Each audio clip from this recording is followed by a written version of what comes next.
I'm going to replace all the postdocs with robots. There'll be a pipetting robot, a gel loading robot. See you later, postdocs.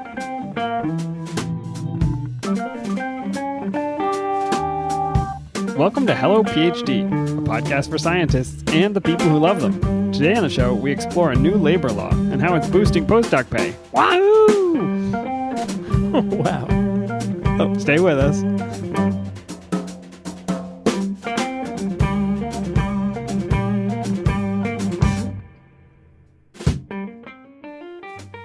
And we're back. This is Hello PhD, episode 45. I'm Joshua Hall. And I'm Daniel Arneman. And we'll discuss the human side of science and life in the lab. Josh, I am excited today. Did you hear that intro? I could tell that was... I did my best Howard Dean impression. Do you remember that guy? I remember that. He got really excited, let out a animalistic... Yeah! That sung his campaign. It did. It still makes me laugh every time I hear it. You know, I'm pretty amused that in this election cycle, the things that can be said that do not sink your campaign, but Howard Dean laughed kind of weird. And going wah was the thing that did ended him your in. career. That did him that's in. Right. Dan, different times. In the intro, you mentioned labor. Speaking of labor... Oh. Where are you going with this, Josh? I don't get it. Well, congratulations are in order. Thank you. Just had a new baby boy delivered. Yeah, that is fantastic news. It did delay the podcast a little bit, and I'm very, very sleep deprived, but the show must go on.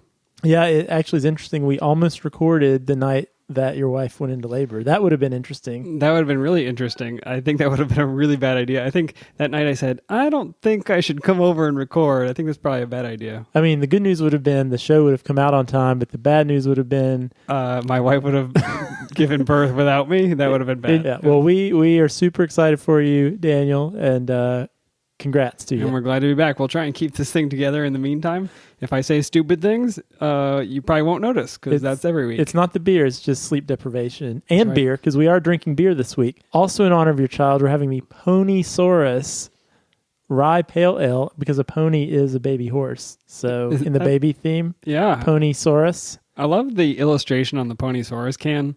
I think we need to put this on the web because it is a part horse, part dinosaur. Yeah, it does say on the can, ride your dino pony hybrid responsibly.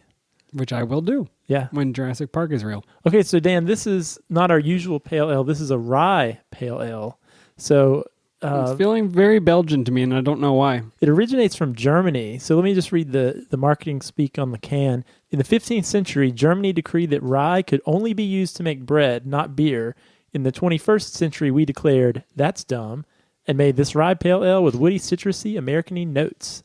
Take that, old German dudes. 15th century Germans. Yeah, so apparently the Germans, I don't know if you know your grains very well, Dan. I know some. I have baked bread before. Well, so apparently rye is a little bit of a hardier grain as far as growing conditions. It can grow in sort of drier, less nutrient-rich soil than, say, a barley or even a wheat. Sounds like a useful plant to have on hand. Yeah, I think so. So the Germans thought, hey, that would be awesome if, under poor growing conditions, if we could make beer out of rye. But apparently the beer was pretty terrible. So they decreed rye only good for bread, not for beer. But now craft brewers, of course, are starting to push the envelope and make more beer with rye. But it turns out most rye beers you have, including this one probably, usually don't go above 10% rye. Oh, because it would taste terrible? Well, apparently one reason is because rye, kernels or rye, whatever, don't have husks. Okay. Right? So like barley... And we've brewed with beer, Dan. Barley, are these seed? What are they? Barley. I think of wheat berries, but they're kernels of something. Yeah, barley. We'll say kernels. This is not our field. Well, beer is sort of our field. But barley has these husks that actually, when you're making the mash, which you know is just the grain steeped in water, allows the water to flow through. But the rye doesn't have these kernels, so I guess it really becomes this sort of gelatinous, more sludgy blob sludge, and almost gets too sweet. You're really selling it, Josh. It sounds delicious. Let's have some. But that would be 100% rye. Okay. So this is probably a 10% rye. So what do you think of it, Dan? I enjoy it. It is good. And you got a tall can there. Is that a normal volume? This is a 1 pint can. This is a 16-ounce can. And apparently the rye tends to add a little bit of a spicy, earthy note. Are you getting a little spice, a little subtle spice? I don't know. I think we should move on to rye whiskey. See if it rye whiskey, similar thing. It usually does add a little spicy character.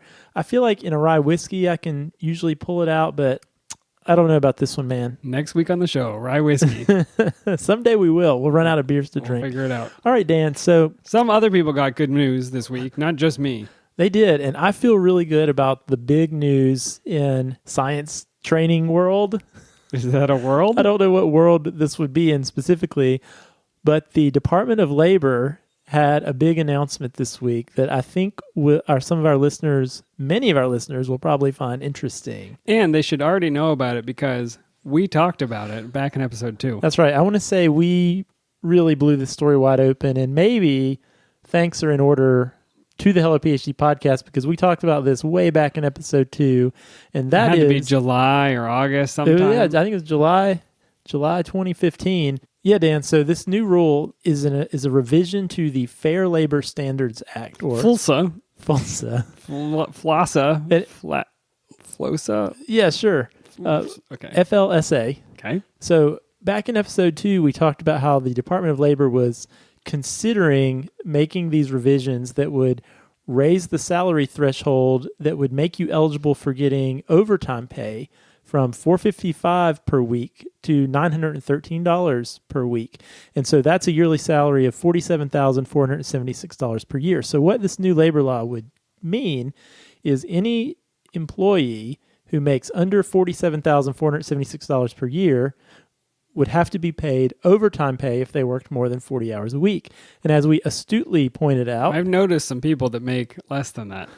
Our postdocs are a great example. Our grad students aren't eligible because they're technically students, but our postdocs, they're docs. They're docs, after docs. Mm-hmm, exactly. Good etymology. But they're certainly making, especially first and second year postdocs, less than $47,000 per year.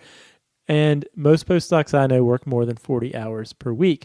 And so this new FLSA revision, estimates say this would now include about 40,000 junior scientists, postdocs, who would now be eligible for overtime pay. Which nobody wants to pay them because then you'd have to actually keep track of how many hours they were in the lab, right? That's exactly right. And so basically this has caused a big splash in the biomedical research world, especially universities.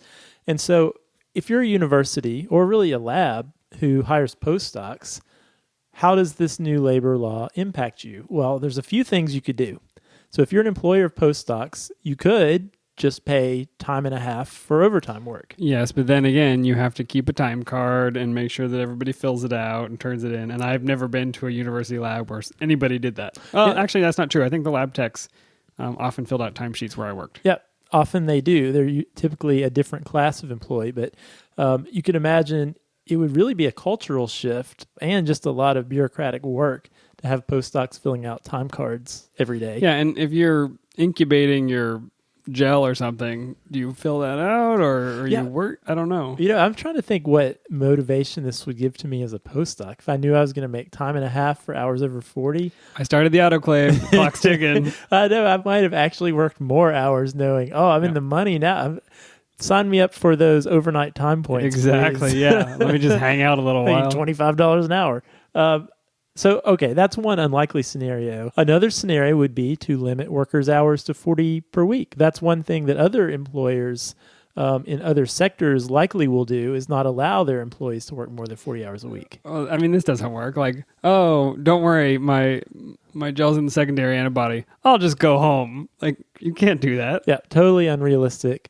And so the most likely scenario here is the third option, and that is simply to raise postdoc salaries above the new threshold. So essentially that would mean raising postdoc salaries to the new minimum of $47,476 per year. So you raise the salary and then you don't have to worry about all this timesheet nonsense. Exactly. Makes more sense, although that costs, well, it probably costs less money, right? Because to do all of those other things, there's the administrative overhead on top of the extra money you're going to have to dole out.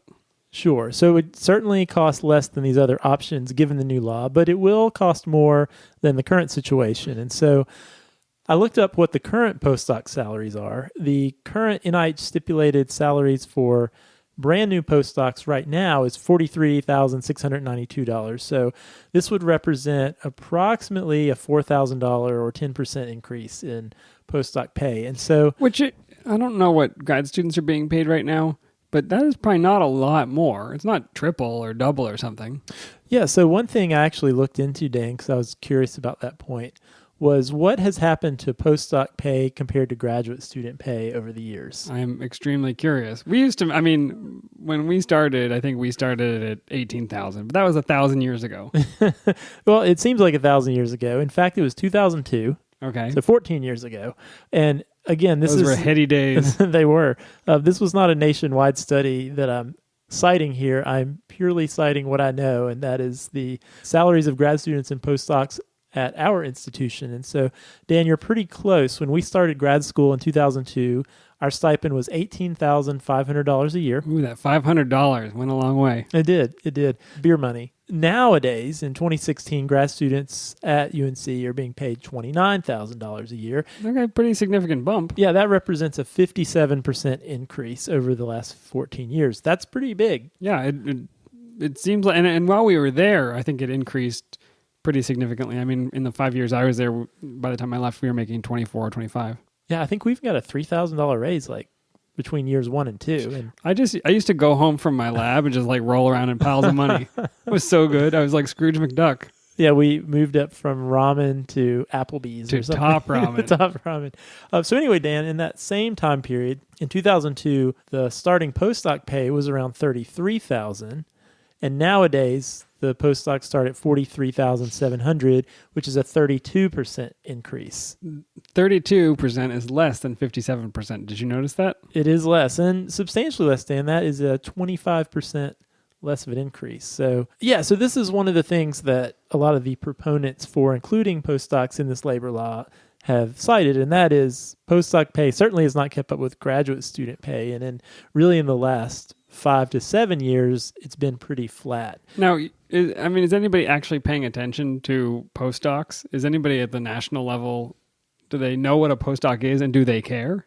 Well, certainly at the NIH level, people are very aware of what consider that national, and they're the ones determining what pay people are getting anyway. Yeah, and this is what I thought was really cool when this law came out. And keep in mind, Dan, this new law, this has to do with workers across the board in the United States. Yeah, this is not a just specific postdoc issue. Yeah, but right after this sort of came out, in Huffington Post, there was an opinion article by Francis Collins and Thomas Perez. And these are not just two jokers like me and you who happen to have an opinion on this. Do you know who these guys are?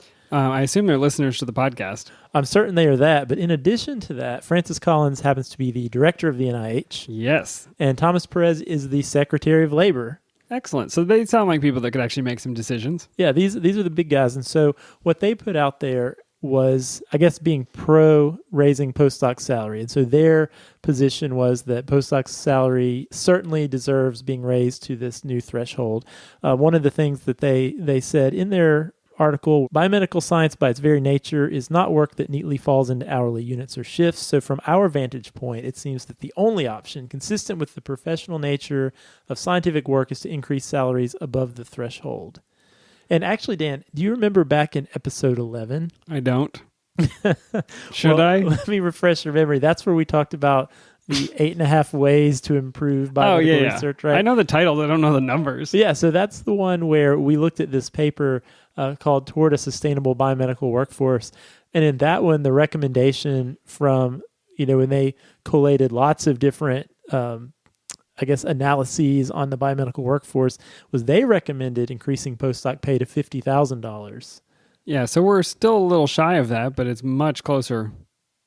Yeah, absolutely. And so NIH and Francis Collins, what he stipulated was NIH will be increasing the postdoc stipends for individuals who are funded off of these National Research Service Awards, or NRSAs, will immediately go up to the new Department of Labor minimums. So that doesn't affect somebody with an R01 or paid out of other types of grants? It's just that NRSA? It's just NRSA, which are awards to postdocs. Who writes these acronyms? If this were the military, this would be like the Dream of a Better Tomorrow Act, and each letter would stand for something. I have this a is dream. Like FULSA and NURSA. Yeah, no idea. That's true. Sounds like MRSA, which is much worse. You would rather have a NURSA than a MRSA. I agree promise. with you. Yes, that is true. So anyway, Dr. Collins and Thomas Perez conclude their article. Our nation should embrace the fact that increasing the salary threshold for postdocs represents an opportunity to encourage more of our brightest young minds to consider choosing careers in science. Biomedical science has never been more exciting or promising than now, and we need to do all we can to support the next generation of scientists. Yeah, I actually read this article and I enjoyed it. It was in the Huffington Post. And what I particularly appreciated was right at the beginning where they try to say what a postdoc is. You ever read an article where you have background information and you know that it's being written for a lay audience, they may not know. And so hearing them describe, they're like, a postdoc is like a junior scientist. They're not quite, they've got a doctoral degree, but they're not exactly ready to start their own lab. It's like, explaining it to your 5-year-old. Explain like I'm 5. Exactly. What is a postdoc? What is a postdoc? What even is that? I bet that would generate some pretty amusing Reddit responses. I think so too. What is a postdoc? Well, they tackled it. Yeah, they did. So they brought up some interesting points of view, and obviously the work doesn't fall neatly into hourly units, so the limiting to 40 hours a week isn't enough. But I guess as a counterpoint, I was looking at a Nature response, I guess a Nature news article response to this new labor initiative. Let me just quote this. As postdoctoral researchers become more expensive, laboratories may begin to cut back on the number they hire. And so this Georgia State University economist was pointing out that one result of this new labor law could just be fewer postdocs. I mean, this makes a lot of sense. If your grant is a certain size and you have to pay more for each person on it, and the people are what cost money in a grant, effectively, you just can't afford as many people. It makes sense. Yeah, and what was interesting about this Nature, and we'll link both of these in the show notes, but this Nature news article was that despite the fact that an outcome could be fewer postdocs, this economist argued that could be just what the biomedical environment needs. And so... Oh, nobody disagreed that it's going to happen, but it might be a good thing? Well, so I guess what she was saying was that a result could be that there are fewer postdocs, but that actually might not be a bad thing, because apparently Nature did a poll of 20,000 readers in 2015 and found that scientists were eager to see more permanent staff scientist positions created. And but why would you believe that there'd be more permanent staff scientist positions? Like, what would lead to that outcome as opposed to just hiring fewer people overall? Well, I guess the idea has been people we've known for a while, and this was in that sustainability of biomedical research. Episode 11, if I recall correctly. Episode 11 also, this kind of vacuum that exists where there are a number of people who would like to have these staff scientist positions beyond their postdoc, but they just don't exist. And so this article indicates that change, more staff scientist positions, has been difficult to implement while postdoc salaries remain low. I see. So as long as I classify somebody as a postdoc, I may as well pay them a smaller amount. And no matter what job you're doing, I can give you this title and now I don't have to pay you as much. Whereas if you're going to get the same amount as a staff scientist, I'll just hire you as a staff scientist and then you don't have to move on after 3 years. Yeah, absolutely. And so to quote this article, if postdoc salaries were raised, it would make the relative cost of postdocs more expensive and make staff scientists relatively cheaper. Postdocs have been seen as a cheap substitute. I guess... It's interesting. I'd have to see how it played out. Yeah, I think obviously, a lot of this is total speculation at this point. Although I would have to think take-home messages... Postdoc salaries, I believe, have been too low for a while. Yep. If you think about a postdoc, this is a highly trained individual working in a highly technical environment. And, with a starting salary in the low 40s, I would have to think compared to other high-tech industries, it's kind of a joke. Do you want me to tell you my prediction? What's your prediction, Dan? In every other industry where labor becomes very expensive, this is happening in fast food right now as minimum wage goes up, it's happening in every manufacturing industry, robots. I'm going to replace all the postdocs with robots. There'll be a pipetting robot, a gel loading robot, a PC. There already is a PCR robot. That's true. We used to have See you later, postdocs. We used to have one and it broke all the time. Yeah, well, that's fine. Then you can hire a guy to fix that for much less than you're paying your postdoc, or probably much more. Who knows? Robot postdocs. Somebody make a fortune off of that. Oh, it'd be so good. Yeah. So I'm really interested to see how this plays out. I think in the short term, though, postdocs would have to be celebrating at the thought of getting raised. And one thing I haven't mentioned, Dan, this new law goes into effect on December 1st. Okay, just in time to be rolled back after the election. There you have it. I don't know why I'm so pessimistic today. It's because you're sleep deprived. Is it optimism? I'm looking forward to the robot postdoc future. Yeah. So, Sorry, okay. Josh. I'm throwing you way off. Dan, one last thing I want to say, though, is this postdoc salary thing. Just thinking about, and we talk a lot on the show, about kind of the mental health of people and just people's own sense of self-worth. I would think that to some degree, this relatively low pay for postdocs has some kind of significant psychological impact. You've spent a long time getting your PhD. You're trying to get your career off the ground. We heard some of this back when we interviewed postdocs, and there you are feeling like you're in this holding pattern of your career. Pay is low. It's hard to even really support a family if you're starting a family on this postdoc salary, and it can be really frustrating in your mid or late 30s and you feel like your salary's stagnating. So maybe increases like this will give postdocs a little bit of a mental boost that they need also. Yeah, scientists are economical creatures as well. And if I'm looking at two jobs, one in academia as a postdoc and one maybe in industry, there's some percentage that are going to take the higher paying job, even if it's not exactly what they want to do. And so I'm sure we are losing great scientists from academia. And I guess that benefits industry. One last thing. I'm a big fan of Francis Collins. I think he's a cool dude. But I would push back a little bit on, I think it's a little Pollyanna to say that this bump in starting postdoc salary of $4,000 is going to represent an increase in encouraging more of the brightest minds to choose a career in science. I have a hard time imagining that that's enough of a carrot to say, you mean after 7 years of training, I can make $47,000 instead of $44,000? I think that's a little overstating things. Kids will dream of it at night. It'll be amazing. So anyway, Dan, I think it's interesting. We'll keep an eye on it. Maybe 50 episodes from now, we will revisit it again for a third time. Maybe, that'll be just in time for once it comes into effect and all the robots have taken over by that point. I'm going to start working on the robot postdoc, and you're going to eat your words. Okay. All right, Dan. So what kind of word origin do you have for us this week? We've got the etymology puzzle. So the clue last week was the third in the leprosy trilogy, as I am now referring to it, just because I said that. The pale white skin of leprosy is caused by bacteria, not this laundry room chemical used for whitening and disinfection. Now, I've gotten some feedback that this was even too easy. Yeah, I think the bar has slipped a little too low on this one, Dan. And my wife listened to this, and her first comment was, "What is Dan doing? That's way too easy." Well, I didn't see her submit an answer, Josh. I'm just trying to get more people to play. Oh, is she eligible? I could use an Amazon Certainly, gift why card. not? Of course. Okay. So the answer, if you haven't guessed it yet, was bleach. And as I was researching leprosy, I found all these other related words. So this comes from an Old English noun, blace, which meant leprosy, but even earlier it referred to paleness. Now I looked up where that word came from, because etymologies are always, you can keep going back and back Going and back. down the etymology rabbit hole. Exactly.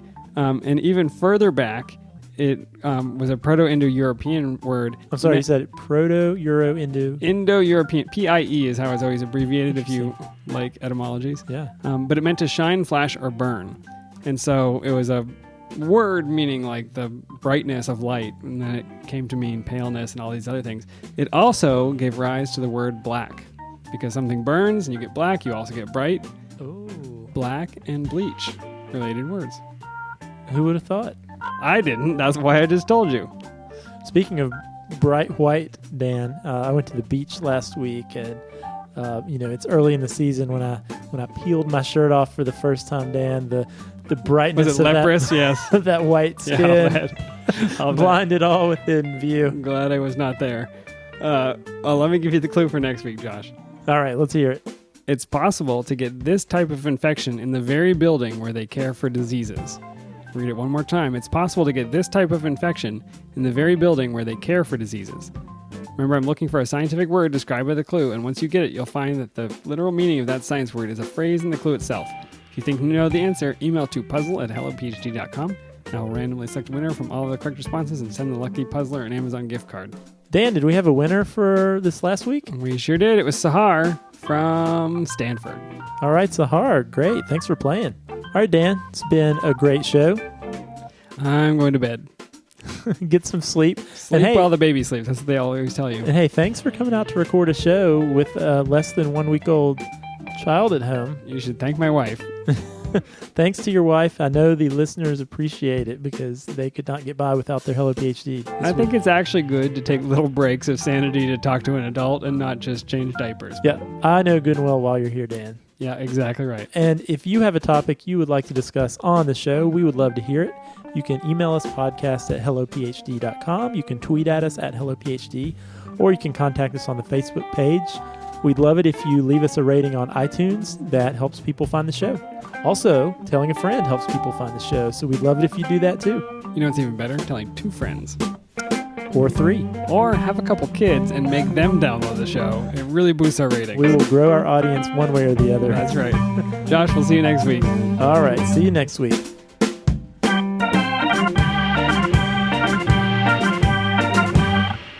Not only are we going to New Hampshire, Tom Harkin, we're going to South Carolina and Oklahoma and Arizona and North Dakota and New Mexico. And we're going to California and Texas and New York.